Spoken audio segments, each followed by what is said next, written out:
Walkout किया है, किस मुद्दे पर? देखिए, कार्य स्थगन प्रस्ताव हम लोगों ने, कांग्रेस पार्टी के सदस्यों ने और टीएमसी ने भी दिया था और बहुत महत्वपूर्ण विषय है कि खुद इलेक्शन कमीशन ने ये माना है कि voters epic number, same voter epic number Hindustan के अलग अलग राज्यों के अंदर अलग अलग लोगों के हैं, लेकिन वोटर्स आईडी नंबर सेम है। उसी प्रकार से हम लोग भी ये कह रहे हैं कि ना केवल सेम एपिक नंबर अलग अलग लोगों के हैं, बल्कि एक आदमी के अलग अलग एपिक नंबर से भी अलग अलग जगह के ऊपर वोट बने हुए हैं। तीसरा, इसके अंदर एकदम से चुनाव से पहले वोटर्स लिस्ट से नाम कट जाते हैं, एकदम से वोटर्स लिस्ट में से नाम ऐड हो जाते हैं चुनाव के आने से पहले।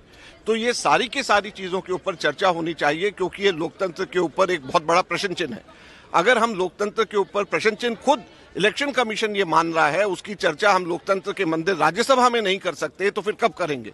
दुख की बात यह है कि इस विषय को भी, इतने महत्वपूर्ण विषय के ऊपर भी चर्चा करने से हमारे अध्यक्ष महोदय ने, सभापति महोदय ने राज्यसभा में मना कर दिया। इसलिए हम सबके सब लोगों ने वॉकआउट किया है और इस विषय को हम लोग उठाते रहेंगे। कांग्रेस की तरफ से ईगल ग्रुप बनाया गया है। हम लोगों ने लगातार, हम इलेक्शन कमीशन से बात कर रहे हैं। दुर्भाग्यवश इलेक्शन कमीशन के कान पे भी जूं नहीं रेंग रही। हम लोग इस विषय को हम लोग उठाएंगे और लगातार इसके ऊपर हम आगे बढ़ते रहेंगे। चुनाव आयोग की सफाई आ चुकी है इस पर कि जो डुप्लीकेशन 3 महीने है, ये कोई फर्जी बना नहीं है। देखिए, 3 महीने में ये जो है, इलेक्शन कमीशन ने खुद ने सितंबर 2008 में कहा था कि एक व्यक्ति को एक ही वोटर्स आईडी मिलेगा, यूनिक आईडी मिलेगा। ये खुद इलेक्शन कमीशन ने 2008 में कहा था। हम लोग लगातार ये कहते हुए आ रहे हैं और इलेक्शन कमीशन इसको नहीं मानता था।